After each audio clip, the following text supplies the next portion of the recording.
As settlers along the frontier moved further westward, the temporary homes they left behind gradually returned to the earth, to the small animals and the vines and the wind. Occasionally, however, another sort of occupant took over.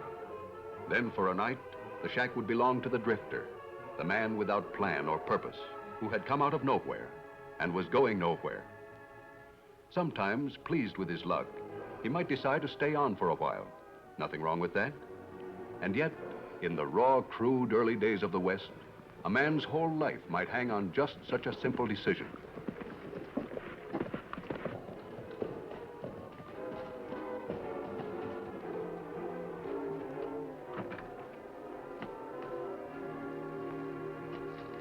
No sign of Leo's horse. I thought you told him to be here at sunrise, George. I did. I hate a man who's late for an appointment. Probably on his way. Relax. Yeah. It's chilly. Are you sure the shack is empty? Earl, will you please stop worrying? We both checked the place yesterday, didn't we? Well, check it again.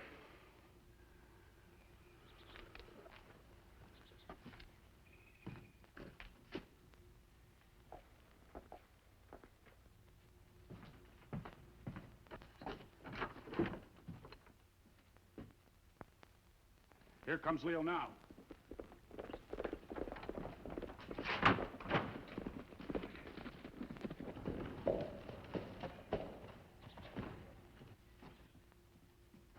Well, we were beginning to wonder whether or not you'd honor us with your presence. Well, I got here as soon as I could. I hope the governor didn't hear you leave.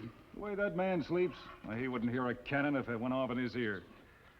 Oh, to sleep like that. Oh, to have a conscience like that. Yeah. Well, let's get these arrangements over with. We don't want him to wake up and find his bodyguard gone.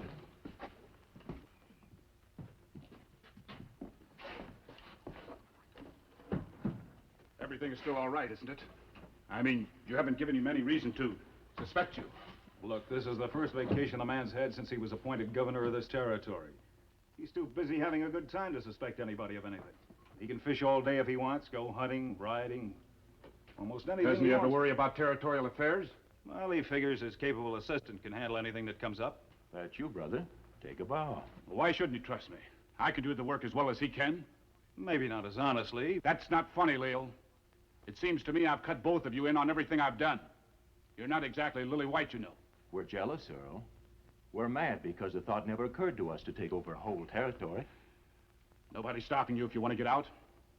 I don't want to get out. Then keep a civil tongue in your head. If it weren't for me, you'd still be back east digging ditches. I was the one who put you on the governor's payroll. Yes, and that goes for you, too. The governor didn't want a bodyguard. I talked him into it. Oh, stop it. You never did anything in the world out of the kindness of your heart, Earl. You got in touch with me because you wanted me to kill a man. Well, since that man happens to be Governor Taggart, you saw that I got a job close to him. All right. Well, now we're here to discuss prices and nothing else. So please spare me your lectures. Bravo! Hear, hear. You keep your mouth shut. I'm glad to know where I stand with you, Leo. From now on, this is just a business venture. Good. I believe we agreed on $500 now and $500 more when the job is done. We did. But the price has gone up since then. What? You heard me. I want 1,000 now and 5,000 when he's dead. You're out of your mind. I can't afford that kind of money. Earl, who do you think you're kidding? With Taggart gone, you'll be the big boss until Washington appoints a new governor. Maybe they'll appoint you. But even if they don't, you'll be assistant to the new man. And by the time he gets here, you'll have everything organized the way you want it. You can squeeze this territory till it screams. No. It's too much money. Suit yourself. Wait. All right. 1,000 now. When are you going to do the job? The governor and I are leaving today to go back to Capital City on the 10 o'clock stage. Just the two of us. Just the two of you? What about the driver? That's why I chose the morning stage. The driver happens to be a man named Cochran, an old friend of mine. I met him in a prison in New York before he broke out. Well, when I told him I'd have to let the law know where he was unless he helped me, he saw the light right away. You have such reasonable friends, too. Anyway, the road crosses Indian River about 3 miles beyond Batesville. I'll do the job there. We'll make it look as though the horses ran onto the bridge too fast. Coach plunged into the river and Taggart was drowned. Cochran and I can always say we swam to the bank after trying to save the governor. Any marks they find on him, any blows around the head, will look like the results of the fall. Purely accidental. You'll contact me afterward. You bet I will. Time I was getting back to the hotel. Any more questions? No. Good. I'll see you in a couple of days.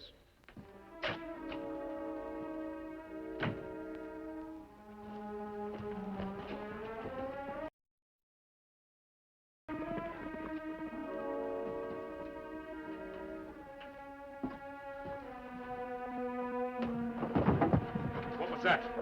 Came from in there.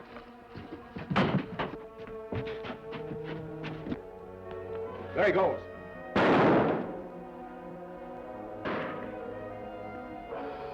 Did you hear that, Tonto? Shots come from that direction, Kimasabi.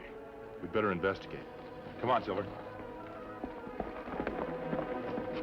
He must have heard everything. I told you to. Listen. Somebody's coming. Let's get out of here.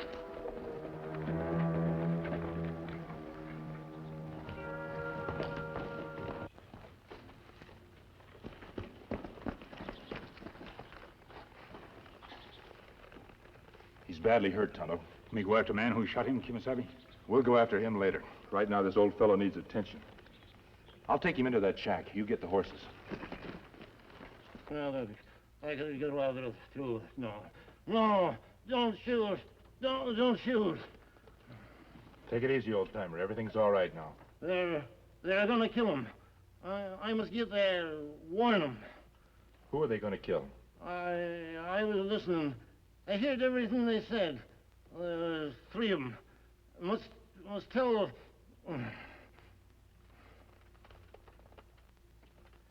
He's still alive, Tonto, but he should have medical attention immediately. We passed Doctor's house on outskirts of Batesville, Kimasabi. Yes. I'll go back there. You stay here with the old fellow. Do what you can for him. And listen carefully to anything he says. Obviously, someone's life is in great danger. Every moment may count. Me understand. Well, you're the one who wanted to come back here. Look. Last. Well, at least we know he's not a lawman. His pal is still in there. Maybe that bullet didn't kill the old man. What if he talks? Pull yourself together. Everything is ruined, George. Nothing's ruined. We've just been a little careless.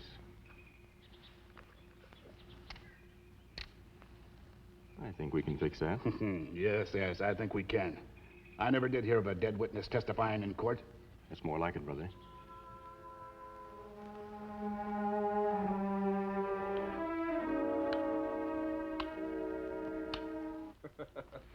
Well, I knew I should never let you talk me into this game, Doc. Doesn't seem quite fair for a young fellow like you to take advantage of a poor broken down... you healthy old hypochondriac. This is the first checker game I've won off of you in 2 years. Yeah, it's no use trying to soothe my wounded feelings. And I guess I'll go on home now and kind of practice up a bit. Say, where's my pills? Right here.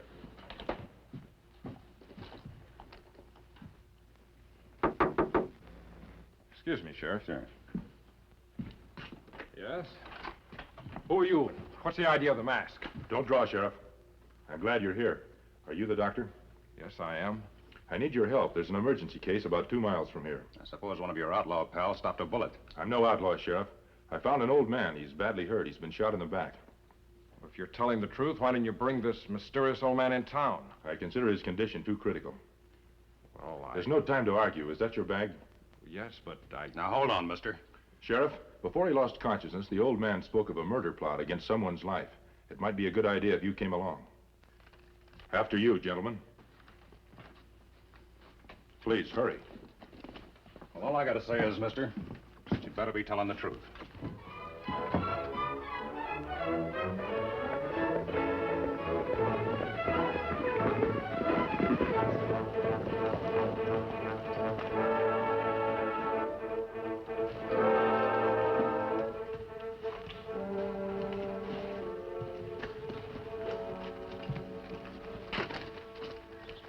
Is this the place you left him? Yes, but... What's the matter, mister?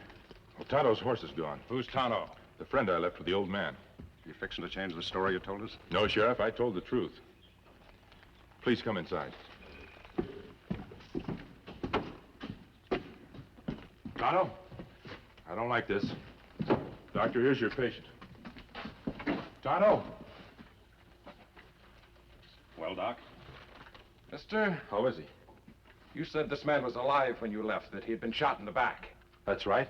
He tried to tell us something about a murder plot. That's impossible. What? This man's also been shot through the head. He must have died instantly. Get your hands up. Shot through the head. Then the killer must have returned after I left. Go on, get him up. I don't know what your game is, but I'm placing you under arrest until you give me some straight answers. Listen to me, Sheriff. Something must have happened to my friend. There's been a murder here, mister, and I'm holding you as a material witness. Doc, get his guns. Right. And we'll take a look at that face of his. Sorry, Doctor, but I must find out what happened to Tonto. Toss your gun over here, Sheriff. Why, you crazy Al Hudo. You want me to shoot it out of your hand? Why, thunder, you wouldn't. Your gun, Sheriff. Thank you. Now I'll be on my way. The old fellow possessed important information. Still sticking to that cock and bull story about a murder plot, huh? Yes. The man or men who captured Tonto already murdered once. I'm going to try and prevent another killing. Mister, I'm ordering you to turn Doc loose. All right, Sheriff. Whatever you say. Out of the way, Doc!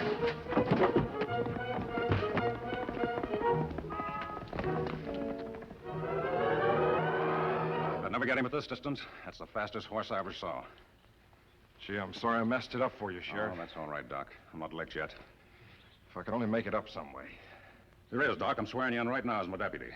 Good, we'll go after him together. I'll see that masked man behind bars if it's the last thing I ever do.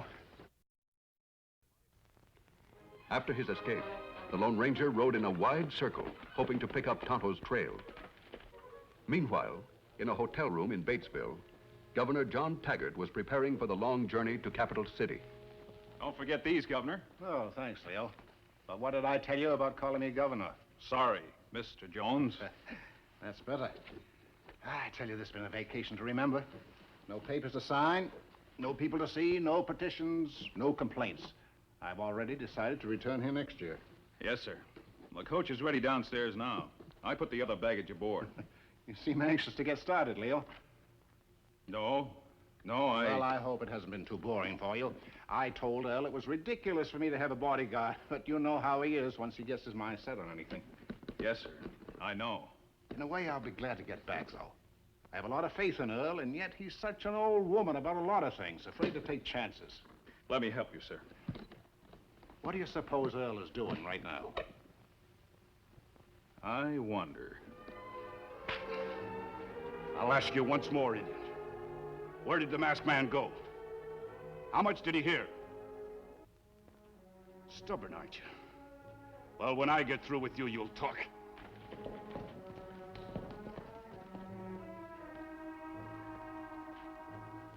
Did you talk to Leo?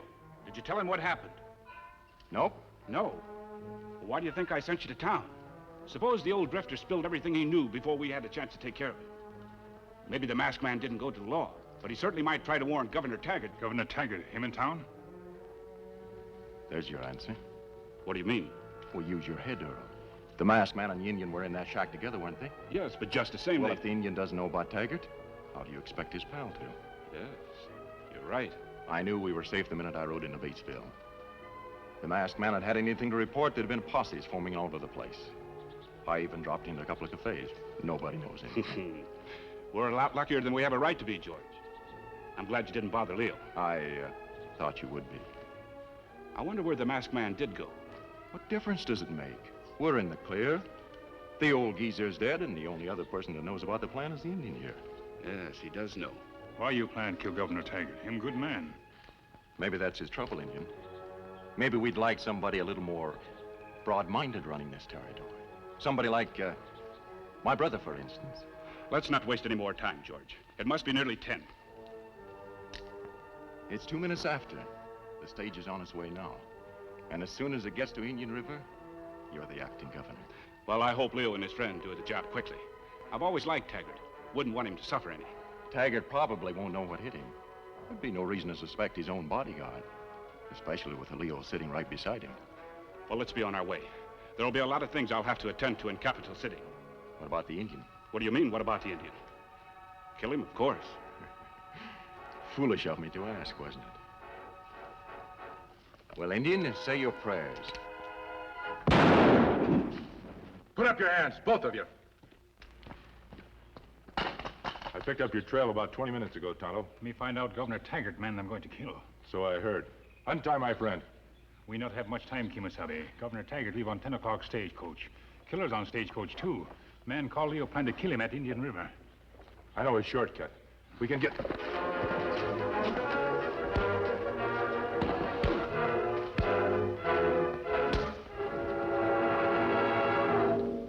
Good work, Tonto. These men brothers, Kimasabi. Them Earl and George Rand. After you leave Kevin, them come back. Kill old man, take me away. That's what I tried to tell the sheriff, but he wouldn't listen. Sheriff? He came along when I brought the doctor. When we found the old man dead, he wanted to hold me for questioning. I had a bit of trouble getting away. I want you to tie these men up, Tonto. When I return, we'll take them to Batesville. Where you go now? I think there's just time for me to stop the stagecoach before it reaches the river. Silver! Silver!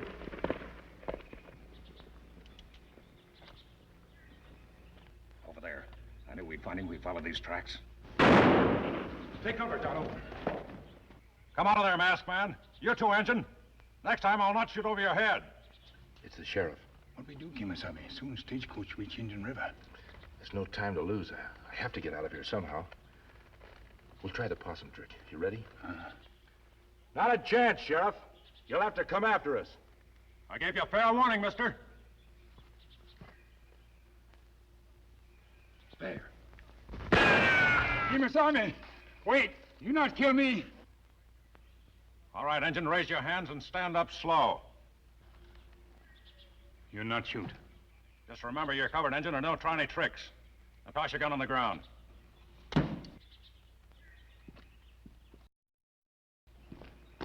See if those two are still alive, Doctor. Them not dead. He's right, Sheriff. I don't get this.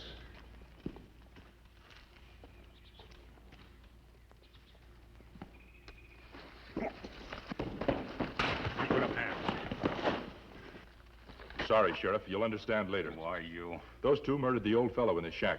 Tonto will tell you exactly what happened. Right now, I have a job to do. Where's he going? Him try to prevent murder of Governor Taggart. Governor Taggart? You tie up men on ground. Me tell you whole story while you do that.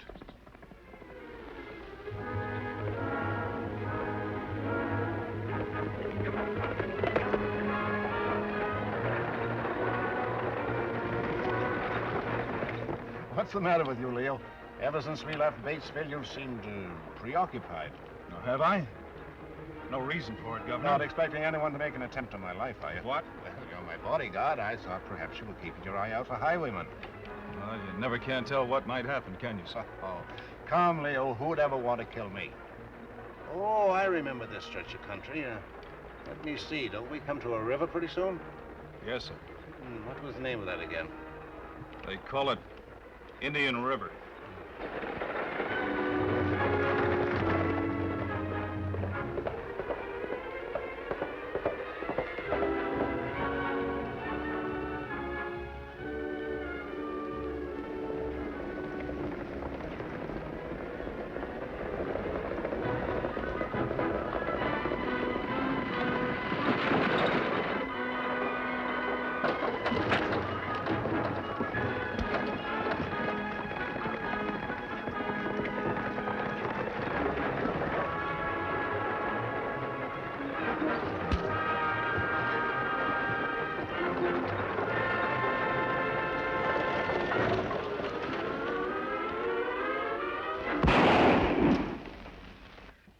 Come out of there. Keep your hands up. What's the meaning of this outrage? If it's money you're after... I don't want your money, Governor. All I'm interested in is seeing that you remain alive. Come down from there, driver. So now you wild hoots are operating in broad daylight. A mask isn't always the sign of a crook. Take yourself, for instance. You don't wear one. You'd better explain yourself, mister. Why did you stop us? Because these men were going to kill you when the stage reached Indian River. You're out of your mind. It's all over, Leo. You see, there was an old man hidden in the shack when you and the Rand brothers made your plans. He overheard every word you said. Later, he was murdered. We've already captured Earl and George. You're lying. How does he know about the shack if he's lying? Keep quiet, you fool. You're not going to pull me into a murder rap? Look, mister, I don't know anything about the old man. Leo said he was going to tell the law that I was wanted for jailbreaking in New York if I didn't help him kill the governor. He was behind the whole thing. You idiot. Have you heard enough, Governor Taggart? I can't believe it. You mean to say Earl was in on this? He was more than just in on it. You might as well know the true story.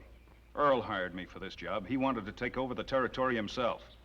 If there's been any murdering, I haven't had a hand in it. And I don't aim to hang for something I didn't do. Earl, a man I trusted. We'll tie these two, Governor. Will you keep them covered?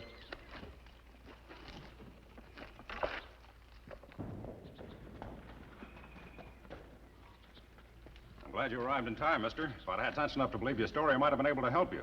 Then Tonto explained everything. He sure did. When Wren brothers come to, them see sheriff standing by. Them confess plenty quick. Dr. Barnes is taking them into town. They'll hang for murder. So you're Governor Taggart. Yes, Sheriff. Well, I'm sorry, Governor, that your vacation had to end this way. Well, if it hadn't been for this man, it would have ended in a much worse manner. I don't know how to thank you, mister. Tonto and I were glad to do what we could, Governor. Your administration has always been fair and honest. The West needs more men like you. Now that you're here to take over, Sheriff, Tonto and I must be on our way. I left my horse just beyond that ridge. Adios. All right, Buster, inside. So now we've got the whole lot of them. You know, Sheriff, I think that masked man is the most remarkable person I've ever met. It's a shame he isn't a lawman. Well, he is a lawman in his own way. I always thought the stories about him were legends until the Indian told me different. It might surprise you to know, sir, that you were helped by the Lone Ranger.